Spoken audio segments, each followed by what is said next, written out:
চোখ রাখবো প্রথমে হিমাচল প্রদেশের খবরে। হিমাচল প্রদেশে প্রবল তুষারপাত এবং যে খবর পাওয়া যাচ্ছে বিভিন্ন জায়গায় ধসের ফলে সেখানে আজকে পড়েছেন 70 জন বাঙালি পর্যটক। তারা বারাসতের বাসিন্দা, তাদের উদ্ধারের চেষ্টা চলছে। বিস্তারিত জানবো, টেলিফোন আমাদের সঙ্গে রয়েছেন আমাদের প্রতিনিধি দীপঙ্কর দাস। দীপঙ্কর, কি আপডেট রয়েছে?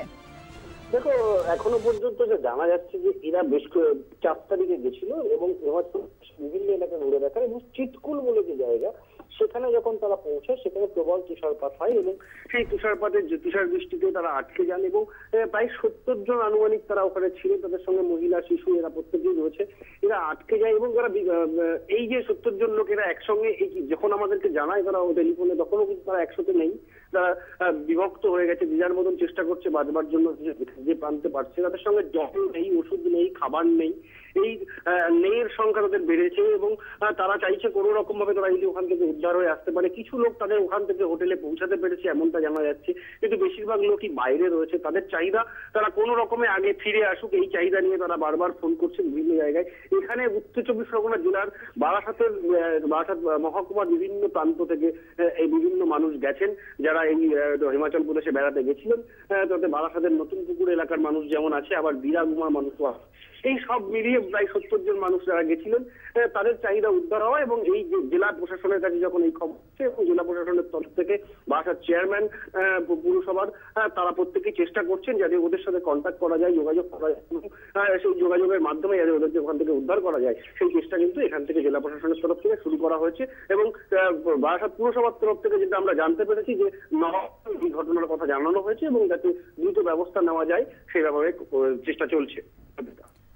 দীপঙ্কর, এই যে তাদের উদ্ধারের যে চেষ্টা চলছে, ঠিক কি ধরনের ব্যবস্থা এখনো পর্যন্ত নেওয়া হয়েছে সে বিষয়ে কি কিছু জানা যাচ্ছে?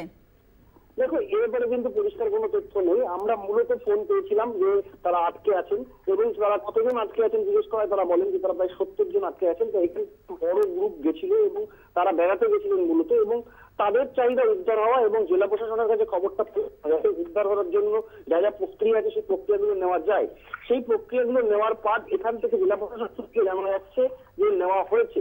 যেমন বারাসত পুরসভার চেয়ারম্যান তিনি বলছেন, ওভার টেলিফোনে আমাদেরকে জানিয়েছেন 24 ঘন্টাকে যে তিনি নবান্ন ইতিমধ্যে যোগাযোগ করেছেন। ফলে নবান্ন থেকে যদি দীপঙ্কর, আমাদের সঙ্গে থাকো, যোগাযোগ করছি তোমার সঙ্গে। আমাদের সঙ্গে রয়েছেন আমাদের অন্য প্রতিনিধি বিশাল দ্বিবেদী। বিশাল जी, क्या खबर है अभी तक? अभी तक जो प्रशासन की तरफ से खबर निकल के आ रही है वो यही है कि अभी जो रेस्क्यू है वो अंडरवे नहीं किया जा सकता है, क्योंकि जो बर्फ गिरी है, स्नोफॉल जो हुआ है 1.5 से 2 फुट का, उसके चलते जो राज्य मार्ग है, जो इंटरनेशनल ये सड़क है, वो वहाँ पे ट्रांसपोर्टेशन पॉसिबल नहीं है। और एक जो अच्छी चीज निकल के आ रही है वो ये आ रही है कि 100 के 100 जो पर्यटक हैं, जिनकी संख्या तकरीबन जिनका नंबर 100 के आसपास है, वो अभी सेफ हैं।